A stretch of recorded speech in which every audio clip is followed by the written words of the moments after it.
All right, today we're talking Lifecycle funds. Breaking up isn't that hard to do. You guys, if you know me, you know I don't love the TSP Lifecycle funds or any target date funds when it comes to your employee retirement plans or just investing in general. I do think they're better than flying blind, not knowing what you're investing in, not paying attention at all. Then a target date fund, Lifecycle fund could be an okay fit for you. But I would encourage you to take ownership, understand what you're investing in, craft the right mix for your situation. Let's look at an example to kind of illustrate this point. Let's say you're 45 years old and you want to retire at your minimum retirement age of 57. It gives you a 12-year time horizon until you're thinking about leaving federal service. Okay, so based on that, you're looking at your TSP account, thinking I need to rebalance this. Maybe the 2035 L fund is the right fit. That's 11 years out, close to my 12-year target. Is that a good fit for my money?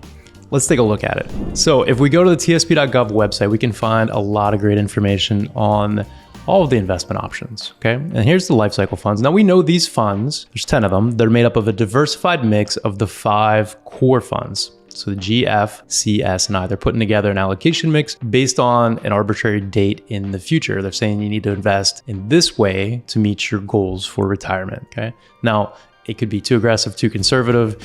It doesn't really take into consideration any of the specifics of your situation. It's just an arbitrary date in the future they're basing the allocation on. So let's look at it. Let's look at the 2035 fund and see how this thing is invested specifically. So if we scroll down to the bottom of the page here, we can find the allocation target. This is as of January 2024. So this is how the L fund is invested. Now again, you're 45 years old. You're looking at that 57-year-old targeted retirement date, 12 years out. This is how you'd invest your money today if you use this fund. So there'd be 27% allocated to the G fund. That stands out to me, first of all. You know, that's a pretty heavy allocation to the most conservative fund that you have an ability to invest in. The second thing that stands out to me is there's 23% allocated to the International Index Fund. How do you feel about those two investments and those weights within your investment portfolio? Okay. Overall, the mix is going to be about 65% equities or stocks, and the rest is going to be invested in those more conservative bond positions, about 35%. Okay. Now, I'm not saying that's right or wrong. I'm not giving any investment advice here, but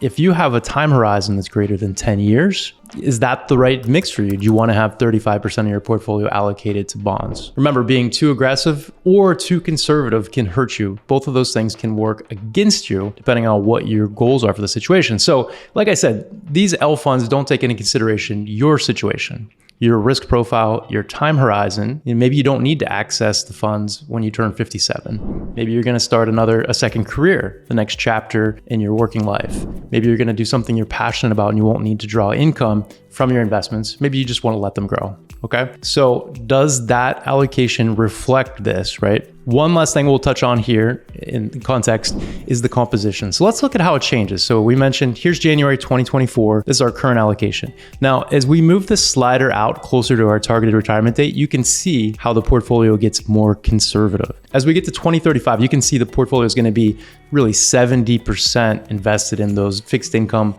conservative bond positions.